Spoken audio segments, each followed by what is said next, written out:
A single father who's given up on miracles. A silent little girl carrying more secrets than words. And one unexpected moment that will change everything they thought they knew about hope. Before we dive into the story, make sure to hit subscribe button and like the video and tell us in the comments where are you watching from. Now let's jump into the story. On a gray Tuesday in Providence, Jack Mercer held his daughter's hand crossing Broad Street to school. The city breathed steam and bus brakes, but inside Leila Mercer, everything was quiet. She was 8. She had not spoken since she was 3. Plans and names did not open a voice. Jack cleaned operating rooms at St. Martin's by night and squeezed delivery shifts into daylight. Money was tight and time thinner, yet love showed up. Lunchbox notes, napkin stars, and counting planes at bedtime. The world might call him ordinary. To Leila, he was gravity. She understood everything, read ahead, and drew with care. She answered with nods, gestures, and small cards in a mint tin. Yes, no, later, thank you. When the class sang, she clapped, mouthed the words, and smiled as if each note touched her skin. That morning, he straightened her purple scarf. "Big art day," he whispered. Leila showed a sketch, a park with one tree, lit like a candle. She pressed 2 fingers to his cheek, their signal for be safe. He watched her enter school and promised, "We keep going." Snow threatened but did not fall. After his route, Jack cut through Kennedy Plaza. A pop-up market lined the fountain. A 19-year-old arranged bottles with hand-lettered labels. Wildflower tonic, ginger citrus, honeyed chamomile. Her tag read Zoe. Lila's after-school program released onto the same plaza. She ran to Jack, backpack thumping, boots squeaking. She slowed at Zoe's table, eyes on the bottles catching the thin sun. "Free smell test," Zoe said, uncorking a sample. A honey note rose with chamomile, warm and clean. Lila breathed it in, closed her eyes, and looked at her dad with a question shaped like hope. "We're just looking," Jack said, already counting bills in his head. Zoe didn't press. "My grandmother blended teas," she said. She called it conversation in a cup. Some flavors remind the body how to listen. She lifted a bottle. Gentle stuff. Chamomile, a little lemon balm, local honey. Lila traced the label letters with a careful finger. Jack felt the old ache. His daughter was a book full of chapters he couldn't hear read aloud. "One sip is on me," Zoe said, pouring from a silver thermos into a tiny paper cup. "It warms the walk home." Lila looked to Jack. He nodded. They had been cautious with everything new since the silence began, but this was tea, not a promise. Lila lifted the cup. Steam lit her cheeks. She took a small sip. Nothing changed, and yet something shifted. The fountain murmured under thin ice. Buses sighed. Lila's shoulders rose like a bird testing air. Her eyes flicked to Jack, bright and quick, and he thought he saw a door crack open. "You okay, bug?" he asked. Lila pressed a hand to her throat, as if smoothing a map. She breathed out, slow, then pressed her palm against his coat. She pointed at the cup again, politely insistent. "Oh." Zoe smiled. "Not too strong?" Leila shook her head and drew a tiny heart. Zoe poured another thimble. Jack reached for his wallet. Zoe waved him off. Small kindness for a long day. She slid over a small bottle. "For later. Keep it warm if you can." They caught the 5:10 bus. Leila sat taller, boots tapping a new rhythm. Jack kept stealing glances, afraid to name the feeling in case naming made it vanish. Hope can be skittish. Night arrived with a sift of flurries. At home, the apartment smelled like lemon soap and old brick. The radiator clicked. Jack warmed water, added the honeyed chamomile, and set the mode by Leila's sketchbook.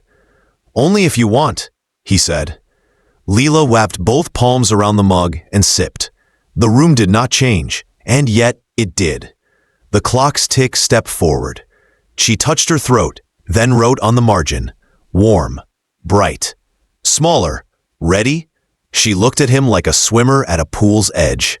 Whatever happens, Jack said. She nodded. A gust rattled the window.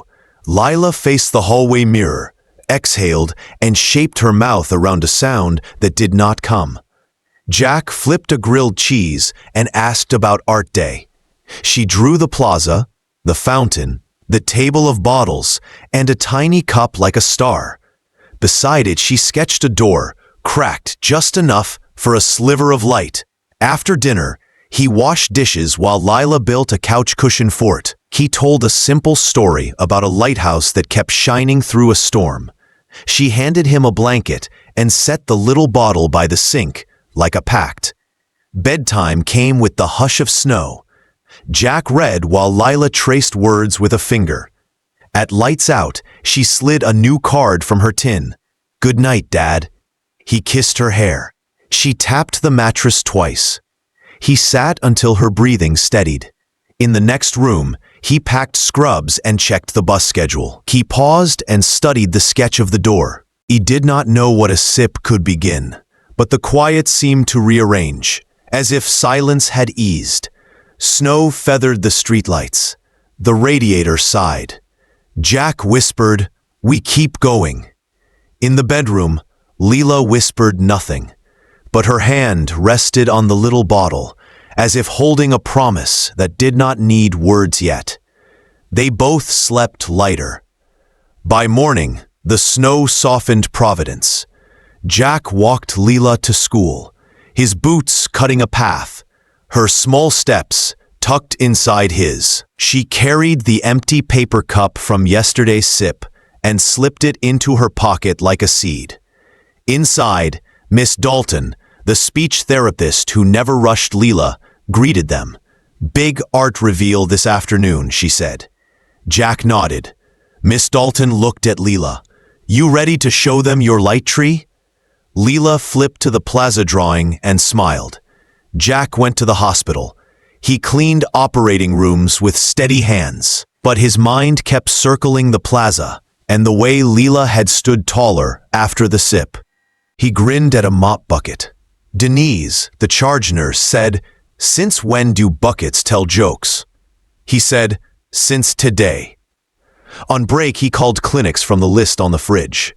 The old phrases were the same. Progress is not linear. Stay consistent. Rooms are available in March. He left messages anyway. He did not believe a tea could unlock a decade of silence. He believed Lila had changed her posture toward possibility.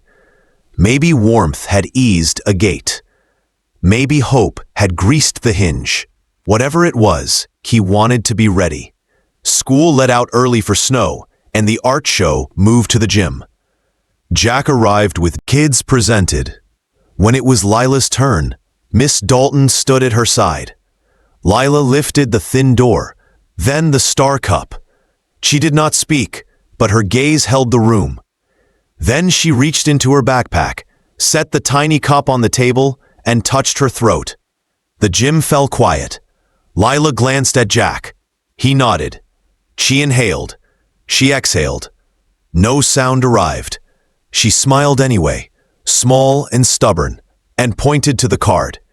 The room breathed again, not with pity, but with respect. Afterward, Miss Dalton said to Jack, "I saw confidence today. That matters." He said, "Thank you for seeing her whole."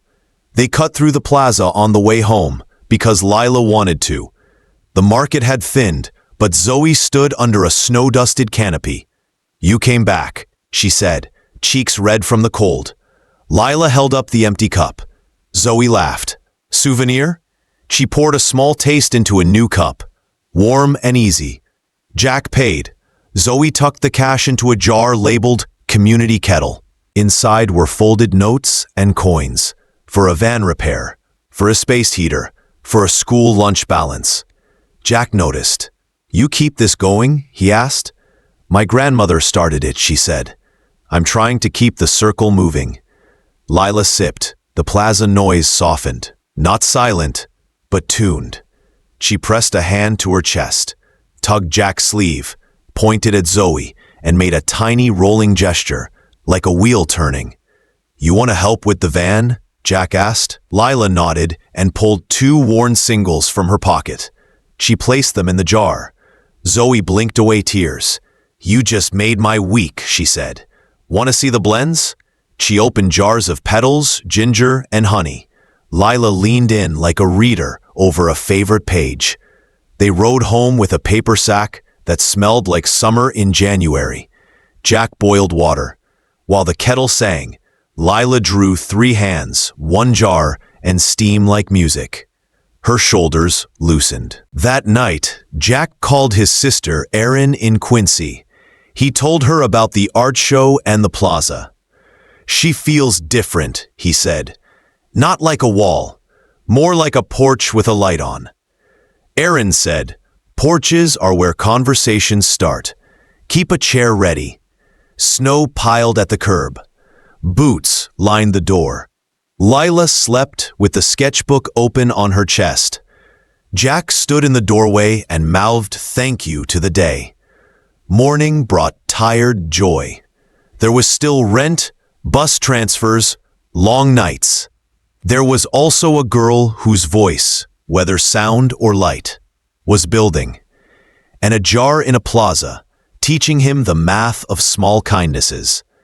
He poured the last chamomile into a travel mug, tucked the mint tin of cards into Lila's pocket, and they stepped into the day with something like music under the snow. On the bus, Jack read a voicemail from a clinic. A cancellation opened a slot next week. He stared at the phone, then at Lila. She tilted her head, curious. She drew a calendar square and a sun. He squeezed her hand. A deal. We go, we listen, we keep what helps. Their stop came near Roger Williams Park. Snow framed the link. As they walked, Zoe texted the number on Jack's receipt. Market fundraiser Saturday, noon, music and soup. Bring a mug. He read it. Lila pointed at the sketch of 3 hands and added a 4th, leaving room. Jack thought of the van, the jar, and a city warmer when people pooled what they had. He tucked the drawing into his coat and felt the day hold steady. Gently. Saturday arrived clean and bright, sun skating off the leftover snow. Jack packed Lila's sketchbook, her cards tin, and 2 mugs. She wore the purple scarf and her boots with the worn toes. They took the early bus downtown, heat roaring and windows fogged. She pressed a heart in the glass with her finger and watched it fade. The plaza buzzed. Strings of paper lanterns swung above folding tables. A local band tuned guitars near the fountain. The community kettle jar stood in the center, now wrapped in drawings from neighborhood kids, suns, hands, and wildflowers. Zoe waved from behind rows of thermoses. Look who made it, she said. Lila smiled and held up her mug like a toast. Jack handed over a 20. Zoe split it between a cash box and the jar. Today's for fixing the van, she said. I drive supplies out to shelters when I can. Jack nodded. That's work that matters. They stood near a heater while Lila sipped. Music floated under chatter. People dropped coins and bills into the jar. A mechanic offered free labor for the van. A baker brought bread. The plaza felt like a small village stitched together for a day. Jack realized he was breathing easier. Lila tugged his sleeve and pointed at a blank panel propped near the kettle. A sign read, "Draw what hope looks like." Zoe handed her a marker. Lila crouched and drew a door cracked open, light spilling out, and beside it, 2 figures holding hands. She added steam lines rising above them, like music. People stopped to watch. No one spoke. The air tightened with something fragile and good. Jack saw Miss Dalton in the crowd. She had a cocoa and a wool hat pulled low. She caught his eye, then looked at Lila's drawing. "She's telling the world what matters," she said quietly. "You've given her room to build it." "She's doing the building," Jack said. When the music paused, Zoe climbed onto a crate. "This jar started with my grandmother," she said. "She believed warmth should move forward. Today you all did that. The van gets fixed this week. Thank you." The crowd clapped and whistled.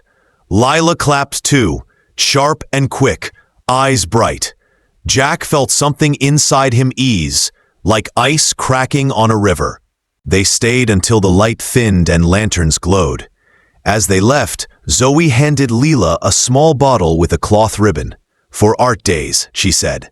Lila accepted it with both hands, solemn as a ceremony. On the bus home, she sat with the bottle on her knees. Jack watched her in the window reflection. She was quiet, but it was a full quiet, not an empty one. At home, she lined the bottle on the sill beside her sketches. They ate soup, watched snow slide from the fire escape, and let the night stay simple. The clinic appointment came Wednesday. The office smelled like oranges and floor wax. The therapist, Dr. Rachel Levin, had warm eyes and soft shoes. She knelt to Lila's level. "I'm not here to push," she said. "I'm here to listen." Lila handed her a card. "Hello." Dr. Levin smiled. "That counts," she said. The session was careful. They played sound games, blowing feathers, humming low notes, tapping rhythms. Lila tried each without fear. No words came, and that was fine. Dr. Levin said, "Speech is part muscle, part trust. Trust grows in its own time." Jack wrote that down. They scheduled another session. Afterward, they walked through the park. The pond had a skin of ice. Lila tossed a pebble. It slid far, singing. Jack said, "Sound travels, even if we don't see how far." Lila drew a tiny wave in her sketchbook. The week bent toward normal. Jack worked nights. Lila went to school, to therapy, to art club. She began sitting with two classmates at lunch. She still used cards, but now she sometimes tapped rhythms with her pencil when they spoke. It sounded like a conversation's heartbeat. One evening, Jack found her asleep on the couch, sketchbook open. She had drawn a stage. On it stood 3 figures, a tall one kneeling, a small one standing, and between them a bottle glowing like a lantern. Above it, she had written with blocky care, "Waiting is not the same as stopping." He stood in the quiet, holding the sketch like a fragile creature. The apartment felt different, lighter, awake. He realized he was not bracing anymore. He was listening. Friday brought clear skies. Lila left school holding a small slip of paper from Miss Dalton. Spring showcase, 6 weeks. Jack read it and glanced at her. She held up a new card. Maybe. He smiled. Maybe is plenty. That night, he packed his work bag and paused at her door. She was sketching a tree whose roots cradled a glowing bottle. He said softly, "You don't have to hurry." She didn't look up, but nodded. It was enough. He left for the bus with the sketch burned into his mind, warm as light. March came soft and damp, the city shedding snow. Lila's days filled, school, therapy, art. She had not spoken, not yet, but her silence had changed shape. It no longer felt like a wall. It felt like soil, quiet but alive underneath. Jack carried this thought through long nights at the hospital, through bus rides home when the world still slept. On a Saturday, he found Lila at the table, surrounded by cut paper and glue. She was building a small model stage, the kind from her sketch. 3 figures stood on it, paper silhouettes, a tall one kneeling, a small one holding a bottle, and between them, light drawn in gold marker. She worked with careful hands, brow furrowed in deep calm. He brewed tea. "Zoe's market opens again next week," he said. Leela looked up, surprised and pleased. She drew a jar, a van, and a sun. They went that afternoon. The plaza pulsed with spring air and buskers. Zoe's van was back, patched and painted with flowers. She waved hard when she saw them. "Guess who can deliver again?" she said. Leela ran fingers over the flowers and smiled. Zoe crouched. "The jar kept the wheels turning," she said. "You helped." Jack bought tea and slipped extra bills into the jar. Lila stood by the hope panel from winter, now covered in dozens of drawings. She added a new one, a tree with roots wrapped around a glowing bottle, its branches holding birds. She pressed her palm to it when she finished, as if promising something. Back home, she spent nights working on a new piece for the spring showcase. Jack glimpsed flashes, paper birds, tiny lanterns, lines of gold paint, but she guarded the full picture like a secret. He didn't press. He was learning to trust the time things needed. The showcase day arrived bright. The school gym hummed with parents, folding chairs, and the smell of markers. Lila stood by her covered piece, scarf neat, hands steady. Jack sat front row, knees tight, heart hammering. Miss Dalton welcomed the crowd and called each student in turn. When Lila's name came, the gym fell into a hush of curiosity. She stepped forward. She didn't speak. She simply lifted the cloth. Beneath it stood a tall paper tree, roots cradling a small glass bottle with a gold light glowing inside. The branches held paper birds, each painted with a word: hope, trust, patience, kindness. At the base, a card read, "Voices grow like trees." The crowd was still.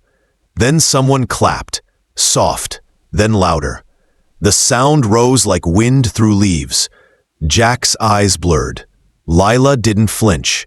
She looked out at them all, then at him, and she smiled, full and fearless. Afterward, Miss Dalton knelt. "This is beautiful," she said. Lila handed her a card. "Thank you." Miss Dalton whispered, "You're welcome, artist." Jack carried the tree carefully to the bus, afraid even of the wind touching it. Lila watched it sway with each step like it was alive. That night, the apartment glowed with the smell of warm bread and paint. The tree stood on the table, birds trembling when the radiator hummed. They ate in quiet. Leela traced the word kindness with her finger. Jack said, "You built something that speaks." She looked at him, steady, and tapped her throat, then her heart. He understood. Bedtime was late. He read while she drew one more picture, small and quick. The two of them under the tree, birds overhead, the bottle at their feet like a lantern. She wrote a single word above it in careful block letters, "Soon." She showed him. He nodded. "Whenever it's ready." She slid the drawing into her sketchbook and curled into her blanket. Jack sat until her breathing deepened. He stood in the doorway a long moment, watching the tree's gold light flicker on the walls, soft as dawn. Something loosened in him that had been clenched for years. Not everything needed to happen fast. Some miracles asked for patience. Spring rain tapped the windows. The city exhaled. Jack whispered, "We keep going." Lila stirred, eyes closed, and her lips moved around the ghost of a sound, small, tentative, almost there. It might have been a word, or only breath learning shape. Either way, it was hers, and it was coming. Jack smiled into the dark, knowing he would be there when it arrived. And so, from one small act of belief, a silent world found its voice, reminding us all that patience and kindness can rebuild what silence once stole. If this story touched your heart, be sure to like, subscribe, and share it so more people can feel its hope. Thank you for watching.